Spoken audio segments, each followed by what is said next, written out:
जय हिंद साथियों, क्या आप इंडियन आर्मी की तैयारी कर रहे हैं? तो आज की वीडियो में मैं आपको बताऊंगा सोल्जर जनरल ड्यूटी के बारे में, जिसे आप सोल्जर जीडी बोलते हैं। और आपको बताऊंगा कि सोल्जर जनरल ड्यूटी जो ये एक ट्रेड है, क्या इसकी एडवेंचरस लाइफ है, क्या इसमें अचीवमेंट है, क्या इसमें आप आगे का करियर देखते हैं। तो आज की आप वीडियो देखना। आज की वीडियो देखेंगे तो आपको इंडियन आर्मी में सोल्जर जीडी ट्रेड के बारे में सब जानकारी प्राप्त हो जाएगी। तो चलिए बिना वक्त को गवाए हुए मैं आपको 5 पॉइंट के माध्यम से बताऊंगा कि सोल्जर जनरल ड्यूटी है क्या। फ्रेंड्स, आसान भाषा में कहें तो सोल्जर जनरल ड्यूटी यानी कि सैनिक सामान्य पद, जितना ये सामान्य लगता है उतना ये है नहीं, पूरा एडवेंचर से भरा हुआ है। जैसे कि आपने देखा होगा कि जैसे टेस्ट मैच होता है, T20 होता है, वनडे होता है, तो T20 का एक एडवेंचर एक अलग होता है, मतलब कि कुछ क्रेजी होता है। तो उसी प्रकार इंडियन आर्मी का सोल्जर जीडी ट्रेड होता है। वो कैसे होता है आपको पॉइंट के माध्यम से बताता हूँ। चलिए, आपके दिल में क्या है? सबसे पहले, अगर आप इंडियन आर्मी में एज एक प्रकार से कमांडो बनना चाहते हैं तो आपको कमांडो बनने के मौके सिर्फ सोल्जर जीडी ट्रेड में ही मिलते हैं और ट्रेड में भी हैं। जैसे अगर आप एनएसजी जाएंगे तो आप सोल्जर टेक्निकल से भी जा सकते हैं, सोल्जर क्लर्क के भी जा सकते हैं। लेकिन आपको जो एक्टिव रोल यानी कि जो आपको रोल मेन दिखाना है ग्राउंड पे, आपको फ्रंट फुट में आके रोल दिखाना है, तो आपको सोल्जर जीडी ट्रेड ही दिखाएगा। वो कैसे, आपको कमांडो के अलग अलग पैटर्न के हिसाब से बता देता हूँ। मान लिया जाए कि हवास की वैकेंसी आई है। हवास, जिनको नहीं पता है उनकी जानकारी के लिए बता दूं कि हमारे सियाचिन ग्लेशियर या एल्टीट्यूड एरिया में जो एक फोर्स काम करती है वो है हमारी हवास फोर्स, और हम उनको आम भाषा में अपने बोलते हैं हवास कमांडो। जिस प्रकार काउंटर इंसर्जेंसी में एक कमांडो का काम होता है, उसी प्रकार स्नो में चाहे रेस्क्यू ऑपरेशन हो, चाहे कोई ऑपरेशन हो, उसको जो अंजाम दिया जाता है वो हमारी हवास कमांडो के द्वारा ही दिया जाता है। और इसके लिए भी जब आप हवास में आते हैं तो आपका सोल्जर जीडी ट्रेड के ही बंदे आते हैं। सबसे ज़्यादा इनकी मांगी हवास में होती है। नेक्स्ट बात करें CIJW यानी कि काउंटर इंसर्जेंसी जंगल वारफेयर की। ये उन इलाकों में काम करते हैं जहाँ की, मतलब कि बहुत, जैसे नॉर्थ ईस्ट का इलाका हो गया या बहुत ही जंगल वाले एरिया हो गए, वहाँ पर विशेष ऑपरेशन को लॉन्च करना हो तो वहाँ जाने के लिए या उन ऑपरेशन में काम करने के लिए CIJW के जो नुमाइंदे होते हैं वो बहुत ही बेहतरीन काम करते हैं, क्योंकि उनको पूरी जंगल ट्रेनिंग, जंगल वारफेयर और जंगल में आने वाली जितनी भी परेशानियां या जो कुछ भी होता है उन सब से कैसे बाहर निकलना है, तो उसकी ट्रेनिंग दी जाती है। चलिए अब बात करते हैं आपकी सबसे बेहतरीन, इंडिया की नहीं पूरे वर्ल्ड में मानी जाने वाली हमारी पैरा स्पेशल फोर्स कमांडो की। आप कहें कि पैरा स्पेशल फोर्स कमांडो में हम डायरेक्ट कैसे जा सकते हैं? तो अगर आपको पैरा स्पेशल फोर्स में डायरेक्ट जाना हो तो उसके लिए भी आपको सोल्जर जनरल ड्यूटी में सेलेक्ट होना पड़ता है। मान लीजिए आपके ARO में वैकेंसी आई है सोल्जर जीडी की और आपका मन है पैरा स्पेशल फोर्स कमांडो बनने का, तो आपको सोल्जर जीडी में ही अप्लाई करना होगा। अगर एक्टिव कमांडो की बात करें तो वहाँ मैंने जैसे पहले वीडियो में बताया था कि पैरा स्पेशल फोर्स में ट्रेडमैन भी होते हैं, क्लर्क भी होते हैं, लेकिन जो एक्टिव रोल होता है ग्राउंड में ऑपरेशन का, अंजाम का, तो वो सोल्जर जीडी ट्रेड का ही बंदा उसको अंजाम देता है। तो पैरा एसएफ में अगर आप डायरेक्ट भर्ती होना चाहते हैं तो उसके लिए आपको अपनी ARO से सोल्जर जीडी का ही फॉर्म अप्लाई करना होता है। और जैसे ही आप सोल्जर जीडी में सेलेक्ट हो जाते हैं, फाइनल मेरिट में आप आ जाते हैं, फिर आपसे पूछा जाता है क्या आप पैरा एसएफ के लिए वॉलंटियर हैं। यदि आपका जवाब होता है हाँ, तो वापस आपका एक फिजिकल होता है जिसमें कि 5 किलोमीटर की दौड़ और आपके चिनअप, पुलअप, पुशअप, सिटअप और 5 मीटर शटल होते हैं।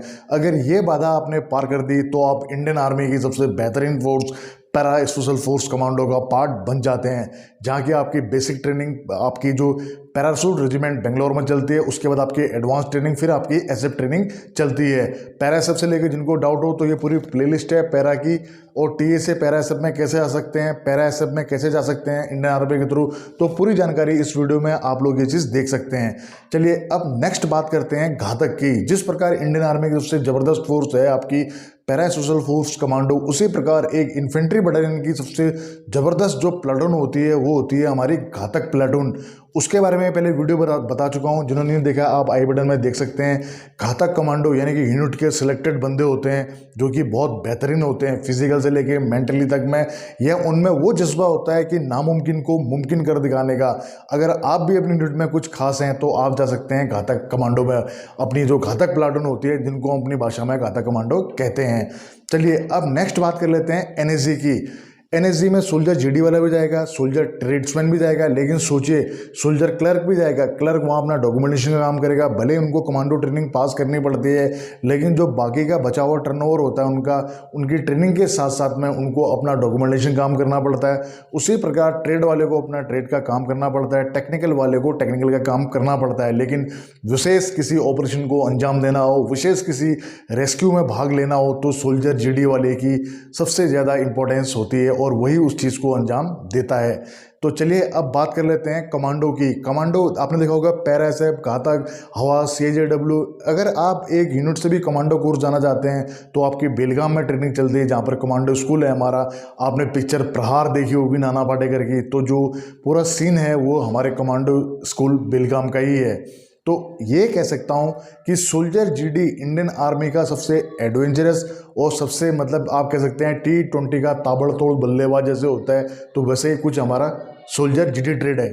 अब बात बताता हूँ आपकी एडवेंचरस लाइफ किस प्रकार होती है। मान लिया जाए कि जब आप ट्रेनिंग करते हैं, आपकी ट्रेनिंग के टाइम से आपको गेम्स, फायरिंग या अनेक प्रकार के इवेंट कराए जाते हैं हर एक सैनिक को, तो उनमें जिसकी चॉइस होती है वो उस फील्ड में ज़्यादा जाना पसंद करता है। जैसे आपको किसी को हॉकी का शौक होता है, किसी को बास्केटबॉल का शौक होता है, किसी को रनिंग का होता है, किसी को क्रॉस कंट्री, एथलेटिक, रेसलिंग, या आप बोलते हैं जेवलिन थ्रो का। अभी आपने देखा होगा जेवलिन में हमारे जो नीरज चोपड़ा साहब हैं, उन्होंने गोल्ड मेडल जीत के अपने इंडिया का नाम पूरे विश्व में ऊँचा किया है। तो वो भी अगर आपको बताऊं तो वो भी स्पोर्ट्स कोटे से आए हैं, लेकिन सोल्जर जीडी ट्रेड पे आए हैं। तो सोल्जर जीडी मतलब अपॉर्चुनिटी आपको बहुत सारी मिलती है स्पोर्ट्स में जाने की, क्योंकि सोल्जर जीडी की जो स्ट्रेंथ होती है इंडियन आर्मी में वो ज़्यादा होती है। इसी कारण वैकेंसी भी सबसे ज़्यादा होती है, लेकिन एज कम होती है, लेकिन वैकेंसी सबसे ज़्यादा होती है, अपॉर्चुनिटी सबसे ज़्यादा होती है। तो चलिए उसी प्रकार अगर आपका साइकिलिंग में, फुटबॉल में, किसी भी गेम्स का मूड है तो भी आपको बहुत सारे मौके मिलते हैं। उसी प्रकार अगर आपका फायरिंग में शौक ज़्यादा है, आप फायरिंग कंपटीशन करना चाहते हैं, तो भी आपको बहुत सारे मौके मिलते हैं। उसी प्रकार कोई सा भी इवेंट हो, चाहे आपका क्लास का हो, चाहे वेपन का हो, साइट का हो, आपका किसी भी चीज़ का इवेंट हो, तो आप सोल्जर जीडी के अगर आप जाते हैं तो वहाँ से इन सबको करने की अपॉर्चुनिटी आपको बहुत ज़्यादा मिलती है। नेक्स्ट आपको बात करूंगा कि जैसे आप सोल्जर जीडी से मैंने बता दिया आपके पैरा कमांडो, सीजेडब्ल्यू, हवास, उसी प्रकार अगर आपका सपना इंडियन आर्मी की सबसे ज़बरदस्त फोर्स यानी कि राष्ट्रीय राइफल में जाने का है, तो भी आपको सोल्जर जीडी में जाना होगा। लेकिन बताना चाहूँगा आरआर में क्लर्क भी जाते हैं, ट्रेड्समैन भी जाते हैं, आपके नर्सिंग असिस्टेंट भी जाते हैं। हाँ, जिस प्रकार पैरा एसएफ में नर्सिंग स्टूडेंट जाते हैं तो वहाँ बैच एएमसी का ही लगाते हैं, तो उसी प्रकार नर्सिंग स्टूडेंट जब आरआर में जाता है पूरा बैच आरआर का लगता है। लेकिन आरआर में आपको बताना चाहूँगा कि सिर्फ 3 साल का आपका टर्नओवर होता है, 2 से लेके 3 साल तक का। तो जीडी का रोल अगर आपका है तो वहाँ भी आपको एडवांस में काम करने का मौका मिलता है। पूरा फ्रंट फुट में जाने का मौका आपको आरआर में भी जीडी के द्वारा ही मिलता है। विशेष ऑपरेशन जो होते हैं उसको अंजाम देने का काम भी सोल्जर जीडी के जवान का ही होता है। तो अगर आपका आरआर में जाने का मन है तो आप इंडियन आर्मी में सोल्जर जीडी में आके अपने आरआर को में जाने के सपने को पूरा कर सकते हैं और साथ ही गौरवान्वित कर सकते हैं कि मैंने भारतीय सेना में रहते हुए राष्ट्रीय राइफल काटी है। चलिए अब बात कर लेते हैं नेक्स्ट पॉइंट, वैकेंसीज की। मैंने बताया कि इंडियन आर्मी में सबसे ज़्यादा वैकेंसी अगर किसी ट्रेड में आती है तो वो आती है आपकी सोल्जर जनरल ड्यूटी में, क्योंकि काम ज़्यादा है, एडवेंचरस ज़्यादा है, अचीवमेंट ज़्यादा है, इसलिए स्ट्रेंथ भी ज़्यादा है। माँ भारती की रक्षा करते हैं, सारे ट्रेड वाले करते हैं, लेकिन फ्रंट में रहने का मौका जो जीडी को मिलता है वो अन्य ट्रेड को नहीं मिलता है। चलिए अब बात कर लेते हैं इसके एलिजिबिलिटी क्राइटेरिया की। अगर एलिजिबिलिटी क्राइटेरिया की बात करूं, अगर आपकी उम्र 17 साल 5 महीने हो चुकी है तो आप इंडियन आर्मी में सोल्जर जीडी ट्रेड के लिए अप्लाई कर सकते हैं, और अधिकतम उम्र इसकी होती है 21 साल।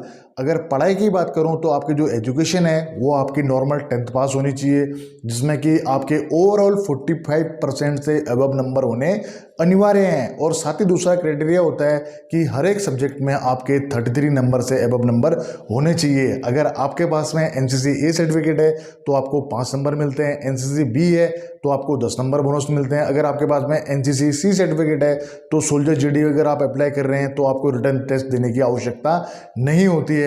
तो सोल्जर जीडी बहुत ही बेहतरीन ट्रेड है, बहुत अच्छा अचीवमेंट है, आगे बढ़ने के काफ़ी आपके चांस होते हैं।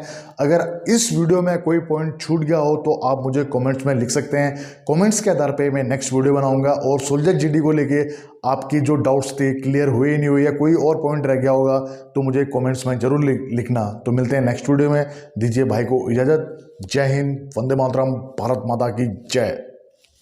दोस्तों सब्सक्राइब कीजिए एक्स आर्मी सोल्जर को डिफेंस की सबसे सटीक और सबसे आसान भाषा में जानकारी के लिए। साथ ही बेल आइकन को प्रेस करें ताकि आपको नोटिफिकेशन सबसे जल्द मिले।